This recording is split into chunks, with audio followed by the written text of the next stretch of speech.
नमं विष्णुपदाय कृष्णपृष्ठाय भूतले श्रीमते जयपताका स्वामिनिति नामिने। नमः आचार्यपादाय निताय कृपाप्रदायिने गौरकथाधामदाय नगरग्रामतारिणे। नमयं विष्णुपादाय कृष्णपृष्ठाय भूतले श्रीमते भक्तिवेदान्त स्वामिनिति नामिने। नमस्ते सारस्वती देवे गौरवाणी प्रचारिणे निर्विशेष शून्यवादी पाश्चात्यदेशतारिणे। वंशाकल्पतरुभ्यश्च कृपा सिन्धुभैव च पतितानां पावनेभ्यो वैष्णवेभ्यो नमो नमः। श्री कृष्ण चैतन्य प्रभु नित्यानंद श्री अद्वैत गदाधर शिवासादि गौरभक्तवृंद। हरे कृष्णा कृष्णा कृष्णा हरे हरे, हरे राम राम राम हरे हरे। हरे कृष्णा।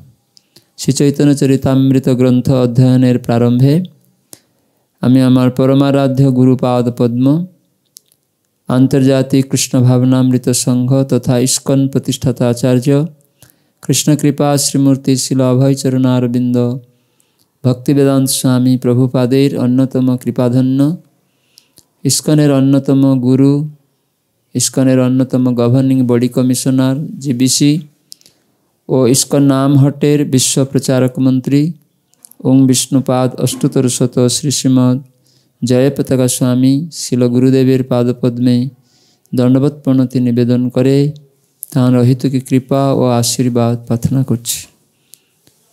एवं आमार परमाराध्य परम गुरु पादपद्म इस्कन प्रतिष्ठाता आचार्य कृष्ण कृपा श्रीमूर्ति श्रील अभय चरणारविंद भक्तिवेदांत स्वामी प्रभुपादे श्रीपाद पद्मे दंडवत प्रणति निवेदन करे तार अहितुकी कृपा और आशीर्वाद प्रार्थना करछि। एवं सकल श्रोता भक्तमंडली आपनादेर चरणे प्रणाम निवेदन करे आपनादेर अहितुकी आशीर्वाद प्रार्थना करछि।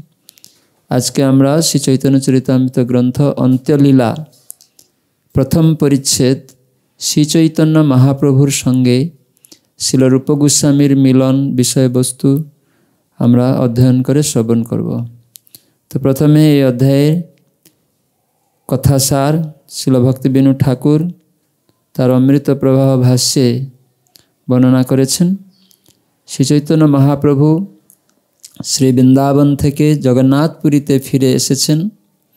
এই শুভ সংবাদ পেয়ে গৌড়ীয় ভক্তবৃন্দ জগন্নাথপুরী যাত্রা করলেন। শিবানন্দ সেন একটি কুকুরকে পারের খরচা দিয়ে নিয়ে যাচ্ছিলেন। রাত্রে কুকুরকে ভাত না দেওয়ায় সেই কুকুরটি শ্রী চৈতন্য মহাপ্রভুর কাছে চলে যায়। পরের দিন শিবানন্দ সেন যখন অন্য সমস্ত ভক্তসহ জগন্নাথপুরীতে পৌঁছলেন তখন দেখলেন যে সেই কুকুরটি শ্রী চৈতন্য মহাপ্রভু প্রদত্ত নারকেলের শাঁস প্রসাদ ভক্ষণ করছে। পরে সেই কুকুরটি উদ্ধার পেয়ে বৈকুণ্ঠে ফিরে যায়। এদিকে শ্রী রূপ গোস্বামী বৃন্দাবন থেকে যাত্রা করে গৌড়ীয় ভক্তদের সঙ্গে একত্রে আসতে না পেরে কিছুদিন পরেই নীলাচলে এসে হরিদাস ঠাকুরের সঙ্গে রইলেন। মহাপ্রভু শ্রী রূপ গোস্বামী বিরচিত প্রিয় স্ব অয়ম শ্লোকটি পড়ে বড়ই আনন্দিত হলেন। একদিন শ্রী চৈতন্য মহাপ্রভু রামানন্দ রায় সার্বভৌম ভট্টাচার্য ইত্যাদি ভক্তবৃন্দের সঙ্গে হরিদাস ঠাকুরের বাসস্থানে এসে শ্রী রূপ গোস্বামী ললিত মাধব ও বিদগ্ধ মাধব নামক দুটি নাটকের প্রবন্ধ আদি শ্লোক শ্রবণ করলেন। রামানন্দ রায় সেই নাটক দুটির অনেক অঙ্গ প্রত্যঙ্গ বিচার করে দুটি নাটকই যে সর্বোৎকৃষ্ট হয়েছে তা স্থির করলেন। চাতুর্মাস্যের পর গৌড়ীয় ভক্তগণ শ্রী চৈতন্য মহাপ্রভুর আজ্ঞায় গৌড় দেশে যাত্রা করলেন, কিন্তু শ্রীল রূপ গোস্বামী কিছুদিন জগন্নাথপুরীতে রইলেন। হরে কৃষ্ণ। পঙ্গং লঙ্ঘয়েতে শৈলম মুকম আবরয়েত শ্রুতিম যৎকৃপাতমহং বন্দে কৃষ্ণ চৈতন্যম ঈশ্বরম। যার কৃপা পঙ্গুকে গিরিলঙ্ঘন করতে শক্তি দেয় এবং মুককে শ্রুতিশাস্ত্র আবৃত্তি করার যোগ্যতা প্রদান করে, সেই ঈশ্বর শ্রীকৃষ্ণ চৈতন্য মহাপ্রভুকে আমি বন্দনা করি। দুর্গমে পথিমে অন্ধস্য স্খলতপাদ গতির্মোহ স্বকৃপা যষ্টি দানেন সন্ত সন্ত্ববলম্বনম। সাধুগণ তাদের কৃপাযষ্টি দান করে দুর্গম পথে মুহুর্মুহু স্খলিত পাদ এবং অন্ধস্বরূপ আমার অবলম্বন হউন। শ্রীরূপ সনাতন ভট্ট রঘুনাথ শ্রীজীব গোপাল ভট্ট দাস রঘুনাথ, এই ছয় গোসাইর বন্ধু চরণ বন্দন, যাহা হইতে বিঘ্ন নাশ অভীষ্ট পূরণ। আমি শ্রীরূপ গোস্বামী, শ্রী সনাতন গোস্বামী, শ্রী রঘুনাথ ভট্ট গোস্বামী, শ্রীজীব গোস্বামী, গোপাল ভট্ট গোস্বামী এবং রঘুনাথ দাস গোস্বামী, এই ছয় গোস্বামীর চরণ বন্দনা করি, যাতে এই গ্রন্থ রচনায় সমস্ত বিঘ্ন বিনষ্ট হয় এবং আমার প্রকৃত অভিলাষ পূর্ণ হয়। শ্রীল প্রভুপাদ উল্লেখ করলেন তাৎপর্যে, কেউ যদি সারা জগতের প্রকৃত মঙ্গল সাধন করতে চান, তাহলে অবশ্যই কুকুর ও শূকর সদৃশ বহু মানুষ তার কাজে নানা রকম বাধা বিঘ্ন সৃষ্টি করার চেষ্টা করবে, সেটি স্বাভাবিক। কিন্তু ভক্ত যদি ষড়গোস্বামীর শ্রীপাদ পদ্মে আশ্রয় গ্রহণ করেন, তাহলে কৃপাময় গোস্বামীগণ অবশ্যই ভগবানের সেই সেবককে সর্বতভাবে রক্ষা করবেন। যারা সারা পৃথিবী জুড়ে কৃষ্ণ ভাবনামৃত আন্দোলন প্রচার করার চেষ্টা করছেন, তাদের যে নানা রকম বাধা বিঘ্নের সম্মুখীন হতে হচ্ছে, তাতে আশ্চর্য হবার কিছু নেই। কিন্তু আমরা যদি ষড়গোস্বামীর শ্রী পাদপদ্মে আশ্রয় গ্রহণ করি এবং তাদের কৃপা ভিক্ষা করি, তাহলে সমস্ত বাধা বিঘ্ন বিনষ্ট হবে এবং পরমেশ্বর ভগবানকে সেবা করার অপ্রাকৃত অভিলাষ পূর্ণ হবে। জয়তাম সুরত পঙ্গুর মম মন্দমতের গতি মৎসর্বস্ব পদাম্ভুজৌ রাধা মদন মোহন।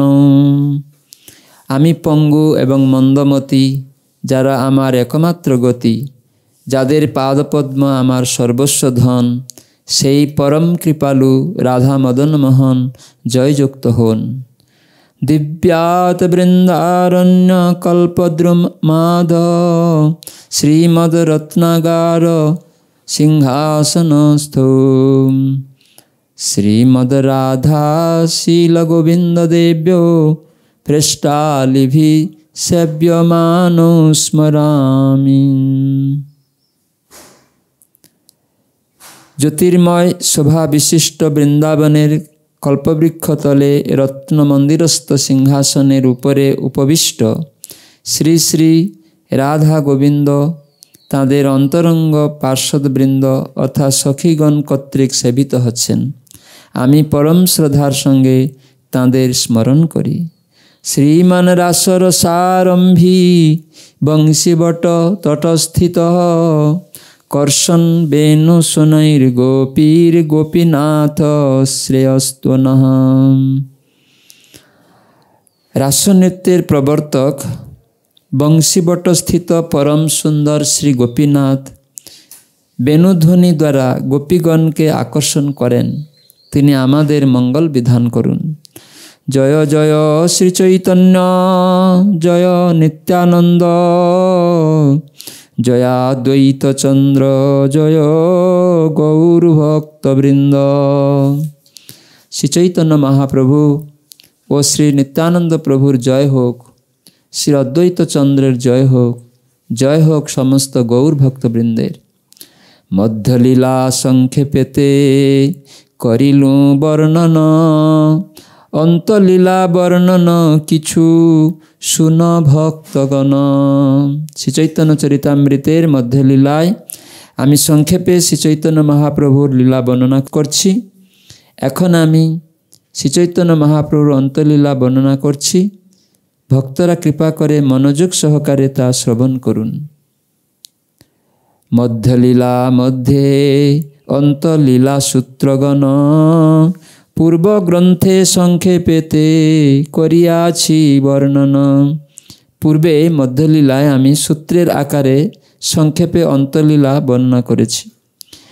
আমি জরাগ্রস্ত নিকটে জানিয়া মরণ, অন্ত্য কোন লীলা করিয়াছি বর্ণন। আমি এখন বার্ধক্যবশত জরাগ্রস্ত এবং আমি জানি যে কোনো মুহূর্তে আমার মৃত্যু হতে পারে। তাই আমি অন্তলীলার কোনো লীলা মধ্যলীলায় বর্ণনা করেছি। শ্রীল প্রভুপাদ উল্লেখ করেছেন তাৎপর্যে, শ্রীল কৃষ্ণদাস কবিরাজ গোস্বামীর পদাঙ্ক অনুসরণ করে আমি যত দ্রুত সম্ভব শ্রীমদ্ ভাগবতের অনুবাদ করার চেষ্টা করছি, কিন্তু বার্ধক্য হেতু জরাগ্রস্ত হয়ে পড়ার ফলে আমি সমস্ত শাস্ত্রগ্রন্থের সারাতিসার শ্রীমদ্ ভাগবতের দশম স্কন্ধের সারমর্ম ইংরাজি ভাষায় অনুবাদ করেছি। আমি 70 বছর বয়সে এই কৃষ্ণ ভাবনামৃত আন্দোলন শুরু করেছিলাম। এখন আমার বয়স 78 এবং যে কোনো সময় আমার মৃত্যু হতে পারে। আমি যত শীঘ্র সম্ভব শ্রীমদ্ ভাগবতের অনুবাদ সম্পূর্ণ করার চেষ্টা করছি, কিন্তু তা শেষ করার আগে আমি পাঠকদের লীলা পুরুষোত্তম শ্রীকৃষ্ণ গ্রন্থটি দিয়েছি, যাতে শ্রীমদ্ ভাগবতের অনুবাদের কাজ সম্পূর্ণ করার আগে যদি আমার মৃত্যু হয়, তাহলে শ্রীমদ্ ভাগবতের সারমর্ম তারা আস্বাদন করতে পারেন। পূর্বলিখিত গ্রন্থসূত্র অনুসারে যেই নাহি লিখি তাহা লিখিয়ে বিস্তারে। পূর্বলিখিত সূত্র অনুসারে আমি যা উল্লেখ করিনি তা বিস্তারিতভাবে বর্ণনা করব।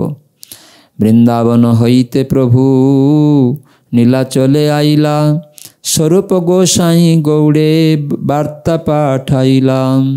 শ্রী চৈতন্য মহাপ্রভু যখন বৃন্দাবন থেকে জগন্নাথপুরীতে ফিরে এলেন, তখন স্বরূপ দামোদর গোস্বামী গৌড়ীয় ভক্তদের কাছে মহাপ্রভুর আগমন বার্তা পাঠালেন। শুনি সচি আনন্দিত সব ভক্তগণ, সবে মিলি নীলাচলে করিলা গমন। সেই সংবাদ পেয়ে সচিমাতা এবং অন্য সমস্ত ভক্তরা অত্যন্ত আনন্দিত হলেন এবং তারা সকলে মিলে নীলাচলে যাত্রা করলেন। কুলীন গ্রামী ভক্তয়ার যত খণ্ডবাসী, আচার্য শিবানন্দ সনে মিলিলা সবে আসি। কুলীন গ্রাম ও শ্রীখণ্ডের সমস্ত ভক্তরা এবং শ্রী অদ্বৈত আচার্য প্রভু সকলে এসে শিবানন্দ সেনের সঙ্গে মিলিত হলেন। শিবানন্দ করে সবার ঘাটি সমাধান, সবারে পালন করে দেয় বাসস্থান। শিবানন্দ সেন তাদের সকলের যাত্রার আয়োজন করলেন। তিনি সকলের দেখাশোনা এবং বাসস্থানের আয়োজন করলেন। এক কুকুর চলে শিবানন্দ সনে, ভক্ষ দিয়া লইয়া চলে করিয়া পালনে। জগন্নাথপুরীতে যাবার সময় একটি কুকুর শিবানন্দ সেনের সঙ্গে চলতে লাগলো। শিবানন্দ সেন সেই কুকুরটিকে খাবার দিয়ে এবং পালন করে সঙ্গে করে নিয়ে যেতে লাগলেন। একদিন এক স্থানে নদী পার হইতে উড়িয়া নাবিক কুকুর না চড়ায় নৌকাতে।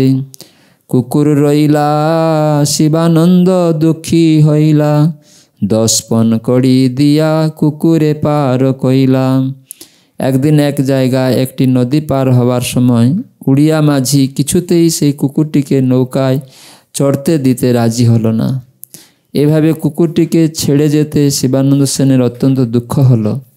তাই মাঝিকে 10 পণ কড়ি দিয়ে কুকুরটিকে নদী পার করালেন।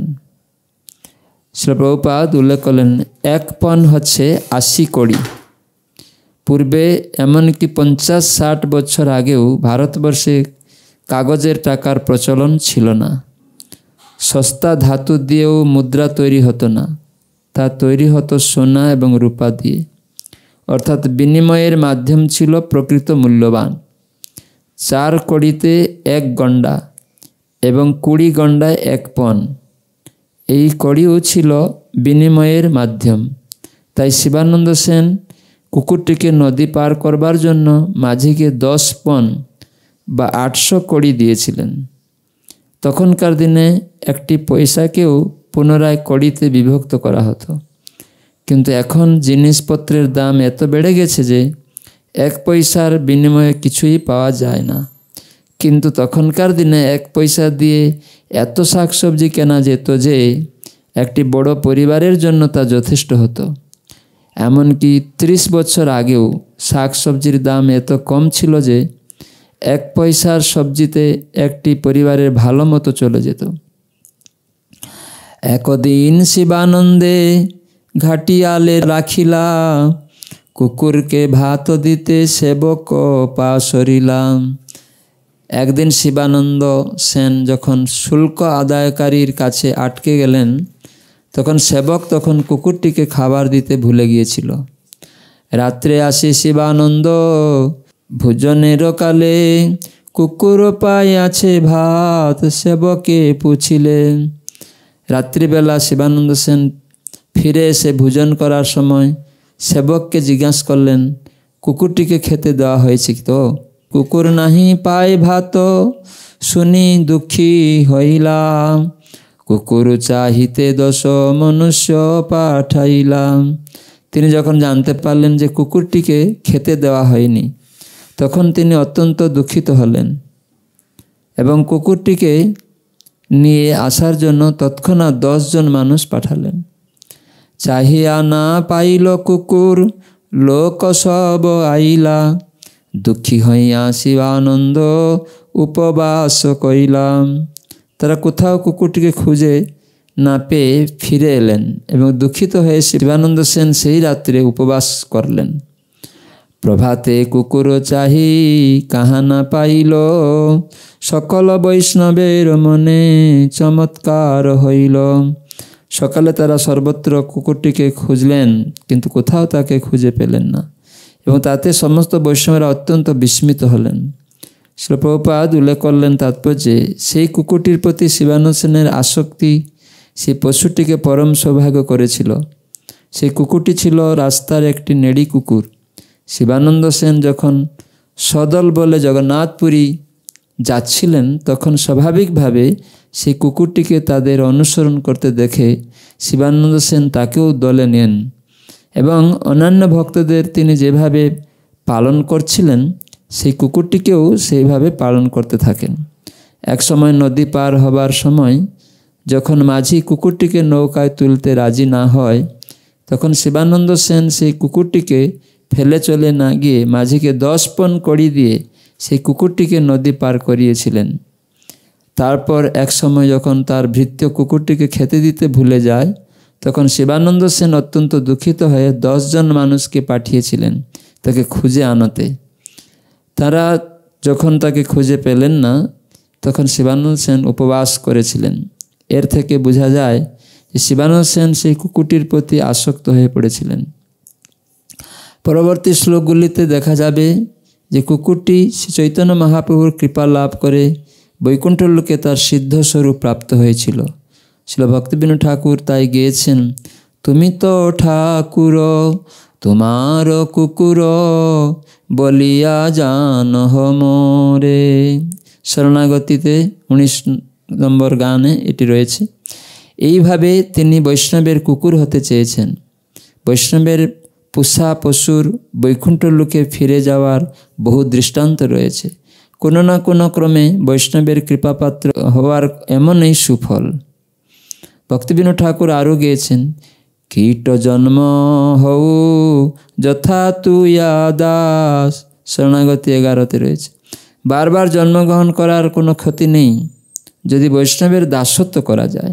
সৌভাগ্যক্রমে বৈষ্ণব পিতার পুত্ররূপে জন্মগ্রহণ করার সৌভাগ্য আমাদের হয়েছিল এবং তিনি অত্যন্ত সুন্দরভাবে পালন পোষণ করেছিলেন। তিনি শ্রীমতী রাধারানীর কাছে প্রার্থনা করতেন যাতে আমরা ভবিষ্যতে তাঁর সেবক হতে পারি। তাই কোনো না কোনো ক্রমে আমরা এখন তাঁর সেবায় যুক্ত হয়েছি। এই দৃষ্টান্ত থেকে বোঝা যায় যে একটি কুকুর রূপে পর্যন্ত আমাদের বৈষ্ণবের শরণাগত হতে হবে। তার ফলে বৈষ্ণবের অনুগত উত্তম ভক্ত যে ফল লাভ করে সেই ফলেই লাভ হবে। উৎকণ্ঠায় চলি সবে আইলা নীলা চলে, পূর্ববৎ মহাপ্রভু মিলিলা সকলে। গভীর উৎকণ্ঠায় তারা সকলে জগন্নাথপুরীতে এলেন এবং পূর্ববৎ শ্রী চৈতন্য মহাপ্রভুর সঙ্গে মিলিত হলেন। সবা লইয়া কইলা জগন্নাথ দর্শন, সবা লইয়া মহাপ্রভু করেন ভোজন। তাদের সকলকে নিয়ে মহাপ্রভু জগন্নাথ দেবকে দর্শন করতে গেলেন এবং সেদিন শ্রী চৈতন্য মহাপ্রভু সমস্ত ভক্তদের নিয়ে ভোজন করলেন। পূর্ববৎ সবারে প্রভু পাঠাইলা বাসস্থানে, প্রভু ঠাঁই প্রাতকালে আইলা আর দিনে। পূর্ববৎ শ্রী চৈতন্য মহাপ্রভু তাঁদের জন্য নির্ধারিত বাসস্থানে তাদের পাঠালেন এবং পরের দিন সকালবেলা সকলে শ্রী চৈতন্য মহাপ্রভুকে দর্শন করতে এলেন। আসিয়া দেখিল সবে সেই তো কুকুরে, প্রভু পাশে বসি আছে কিছু অল্প দূরে। সেখানে এসে তারা দেখলেন যে সেই কুকুরটি মহাপ্রভুর পাশে অল্প দূরে বসে আছে। প্রসাদ নারিকেল শস্য দেন ফেলাইয়া, রামকৃষ্ণ হরি কহ বলেন হাসিয়া। শ্রী চৈতন্য মহাপ্রভু সেই কুকুরটিকে নারকেলের শাঁস প্রসাদ দিচ্ছেন এবং হেসে বলছেন, রাম কৃষ্ণ হরি বলো। শস্য খায় কুকুর কৃষ্ণ কহে বারবার, দেখিয়া লোকের মনে হইল চমৎকার। কুকুরটিকে এইভাবে নারকেলের শাঁস খেতে দেখে এবং বারবার কৃষ্ণ নাম উচ্চারণ করতে দেখে সেখানে উপস্থিত সমস্ত ভক্তরা অত্যন্ত চমৎকৃত হলেন। শিবানন্দ কুকুর দেখি দণ্ডবত কইলা, দৈন্য করি নিজ অপরাধ ক্ষমাইলা। কুকুরটিকে দেখে শিবানন্দ সেন তাকে দণ্ডবোধ করলেন এবং অত্যন্ত দৈন্য সহকারে তার অপরাধের ক্ষমা ভিক্ষা করতে লাগলেন। আর দিন কেহ তার দেখা না পাইলা, সিদ্ধ দেহ পাইয়া কুকুর বৈকুণ্ঠেতে গেলা। তারপরের দিন কেউ আর সেই কুকুরটিকে দেখতে পেলেন না, কেননা সেই কুকুরটি তার সিদ্ধ দেহ প্রাপ্ত হয়ে বৈকুণ্ঠে ফিরে গিয়েছিল। প্রভুপাদ উল্লেখ করলেন তাৎপর্যে, সাধুসঙ্গ তথা শ্রীচৈতন্য মহাপ্রভুর সঙ্গ প্রভাবে জীব তার প্রকৃত আলয় ভগবদ্ধামে ফিরে যেতে পারে।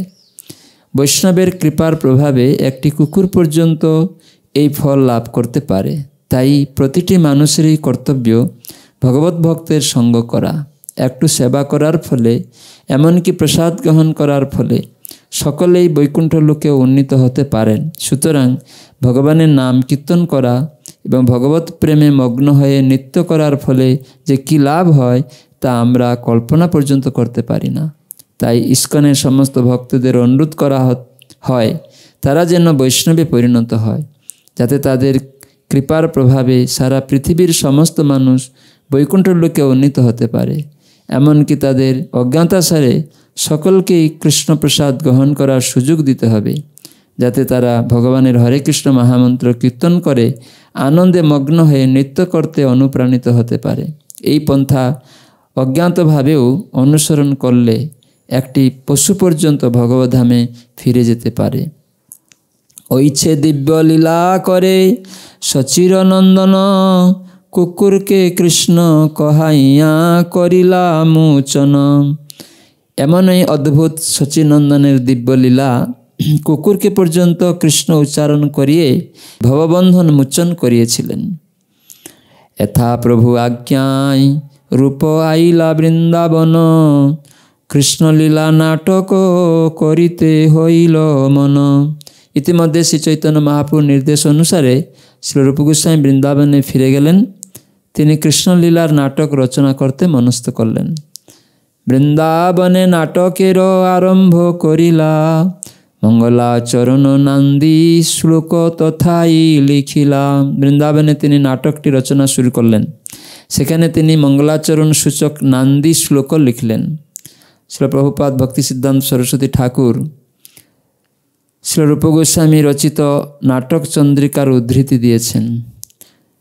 প্রস্তাবনয়স্তু মুখে নান্দি কার্যা শুভাবহা, আশীর্নিষ্ক্রিয়া বস্তু নির্দেশান্যতামন্বিতা, অষ্টাভির্দশভিযুক্তা কিংবা দ্বাদশভিপদৈ, চন্দ্রানামাঙ্কিতা প্রায় মঙ্গলার্থপদোজ্জ্বলা, মঙ্গলম চক্র কমলচকোর কুমুদাদিকম। তেমনি সাহিত্য দর্পণের ষষ্ঠ অধ্যায়ে 282 শ্লোক থেকে তিনি বলেছেন, আশীর্বচন সংযুক্তা স্তুতির যস্মাৎ প্রযুজ্যতে দেব দ্বিজ নৃপাদিনাম তস্মান্নান্দিতি সঙ্গীতা। নাটকের আরম্ভে যে মঙ্গলাচরণ শ্লোক পঠিত হয় তাকে নান্দি শ্লোক বলে।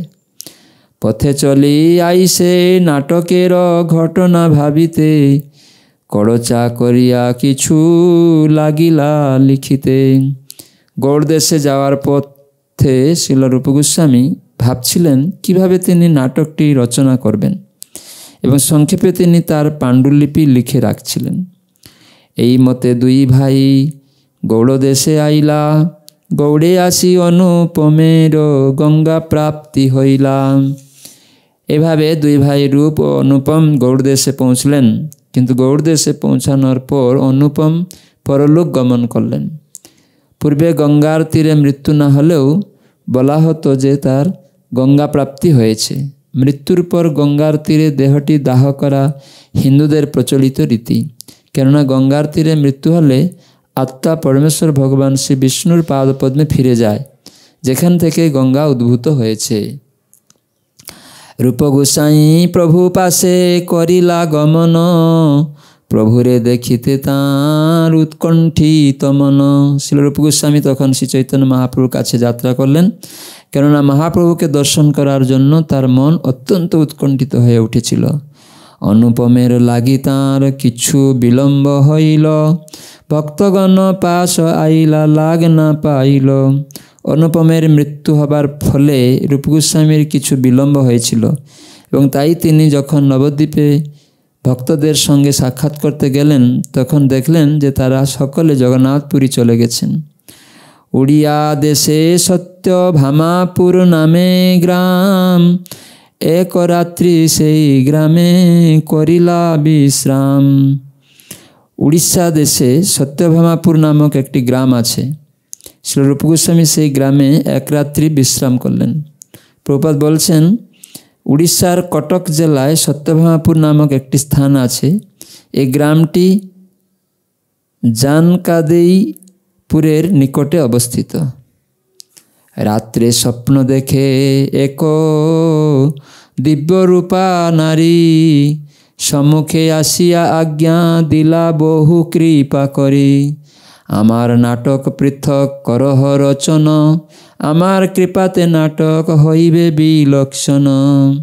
রাত্রে রূপ গোস্বামী স্বপ্নে দেখলেন যে এক দিব্যরূপা নারী তার সম্মুখে এসে বহু কৃপা করে তাকে নির্দেশ দিলেন, আমার নাটক তুমি পৃথকভাবে রচনা করো, আমার কৃপায় সেই নাটকটি বিশেষ মাধুর্যমণ্ডিত হবে। স্বপ্ন দেখি রূপ গোসাই করিলা বিচার, সত্যভামার আজ্ঞা পৃথক নাটক করিবার। সেই স্বপ্ন দেখে শ্রী রূপ গোস্বামী বিচার করলেন, সত্যভামা দেবী তাকে পৃথক নাটক রচনা করার আদেশ দিলেন। ব্রজপুর লীলা একত্র করিয়াছি ঘটনা, দুই ভাগ করিয়ে বে করিমু রচনা। শ্রী রূপ গোস্বামী ভাবলেন, আমি শ্রীকৃষ্ণের বৃন্দাবন লীলা এবং দ্বারক লীলা একত্রে রচনা করেছি, এখন আমি তা পৃথকভাবে দুটি নাটকের আকারে রচনা করব। ভাবিতে ভাবিতে শীঘ্র আইলা নীলাচলে, আসি উত্তরিলা হরিদাস বাসাস্থলে। এই চিন্তায় মগ্ন হয়ে তিনি অচিরেই নীলাচলে এসে উপস্থিত হলেন এবং সেখানে ছিল হরিদাস ঠাকুরের বাসস্থানে গেলেন। হরে কৃষ্ণ কৃষ্ণ কৃষ্ণ হরে হরে, হরে রাম রাম রাম হরে হরে। 45 পর্যন্ত।